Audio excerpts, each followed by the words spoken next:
So my first question is always the same. Do you guys consider yourself bananas?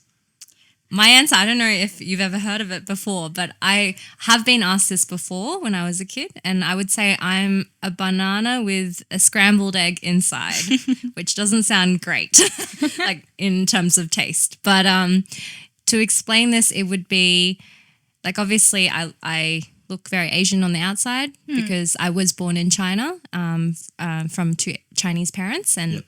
like from what I know, all of my family is of Chinese descent. I don't think there's much mixed blood in there. But I did come to Australia when I was very young. So since I was 4 years old, I believe. And so growing up, essentially my childhood was very westernized. But also my parents tried to retain as much Chinese culture in my upbringing as possible. So it was kind of a dichotomy for me, and trying to navigate that has been challenging but also very rewarding at the same time. And so I believe inside this banana skin, I'm still very mixed, and I feel like I'm quite proud of that. So maybe like in certain responses, like with your questions, it might come out like with my with my responses, it would be a mix of Asian and white.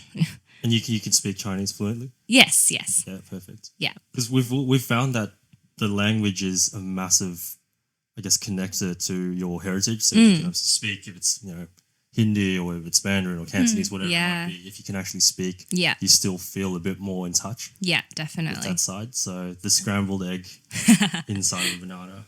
And Yeah. what yourself? Yeah. I don't think I see myself as a straight banana either. I was trying to think of like a fruit that is just maybe all yellow or like yellow and white mixed between. But maybe I'm also a scrambled egg. I don't think I'm very Western on the inside, and I think Alien and I had like a similar way of like being brought up in traditional households, and so that's kind of affected me personally, sort of sharing like the Asian values, but then also having those like the Western culture and like schooling and everything influence me as well. So I feel like I'd like to think I'm a good mixture of both. Yeah. Yeah. Oh, perfect. Just on that, you spoke about Asian values, and obviously we do Asian-centric podcasts. What can we agree on is an Asian value? Because I get a lot of my friends talk to me about it and say, what does it actually mean when they say, oh, I had an Asian upbringing, that Yeah. sort of thing? What does it mean to you guys? Yeah, good question. I think there's many facets to that. Like you could break it up into like family or career, relationship, etc. But if we talk about family first, like family is very big in Asian culture usually, and it revolves around like respect, giving back to your family first, and upholding certain cultural like rituals or like gatherings is quite important, coming together as one. So I think like if you're focusing on that side of things, that's many values in the family side of things. Yeah. What do you think, Louise? Yes, definitely. It's kind of a hard question because in a way, you're thinking like what actually makes it the Asian value rather than a set of values that a lot of cultures uphold and they really prioritize. So yeah, I mean, family values, yes.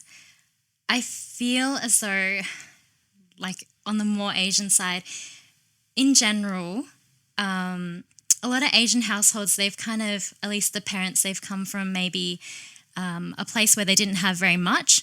And so they really uphold education and furthering your career to better the next generation and have more than what the previous generation had. And so the value of also hard work, I think they're extremely hardworking and they want to excel maybe more than some other, I don't know, maybe more than normal. Yeah. Yeah, I think you guys have hit the nail on the head. So it's it's a combination of, like you said, where you're trying to improve the next generation. So whether that's through family, marriage, upholding certain traditions, like you say, you know, different ways to celebrate, and then also things that go to supporting that next generation, which will be education, things like that. Yeah. And that is probably the crux of an Asian sort of upbringing, I think. Aileen, you sort of gave us a bit of background. So Chinese, Louise, just for my listeners, can you give us a little bit of background on your cultural or ethnic heritage? Yeah, sure. So I was born here, and my parents are from the Canton province, so southern China, and we speak Cantonese at home. I basically grew up here, did all my schooling here. So I guess I do feel quite westernized in a way. Yeah. But yeah, because my parents they did immigrate from China, we still always talk Chinese at home. Nice. Yeah, very traditionally Asian based kind of household values, like I said. And then I feel somewhat stereotypical in the fact that I did a lot of like things that you see on the Asian memes. So my parents have a Chinese restaurant. I grew up working at the restaurant.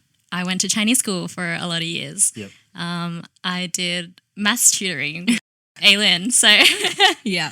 a lot of those things, like, yes, I do tick the boxes. Yeah, definitely. Yeah. Yeah, we could fit the stereotypical. The ABC. Yeah. Yeah. It's fresh off the boat. Nah.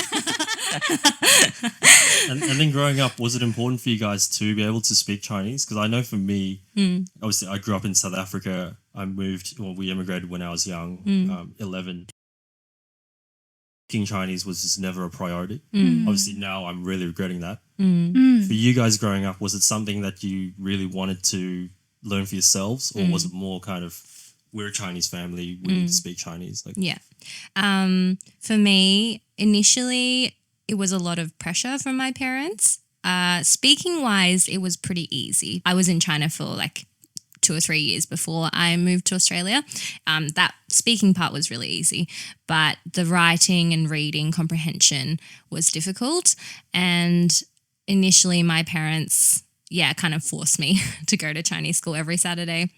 And as a little kid, when you're still like making friends in primary school, it didn't feel like I super wanted to go. Like it wasn't coming out from within. So there was a bit of like tension for that. But then, I couldn't do anything. So I just kept going. And eventually, like I met Louise at Chinese school, met different friends. And it's nice because they teach you not only about the language, but culture and like TV shows and travel and things like that. So you start getting immersed into that. And eventually it turned into like liking going to Chinese school and learning about it. And now I'm really grateful because I can like not only watch Western TV shows, I can watch Chinese TV shows. I can go to China and speak with the locals, and so I'm very grateful that I continued to learn. Yeah, I absolutely agree with that. Like at the start, I don't even think it was like a conscious thought, because when your parents just like you grow up with your parents speaking Chinese in the household, and then for me, like learning Chinese, it was kind of like a social thing. So I get to like see my friends and everything. And I think I have an inclination to enjoy learning languages. Okay. So I didn't find it like, it wasn't like I was begrudgingly going to Chinese school every weekend, really. But I never thought like, oh, this is really important for the rest of my life, until you look back now and it's like, I'm so, thankful that I did learn when I was young.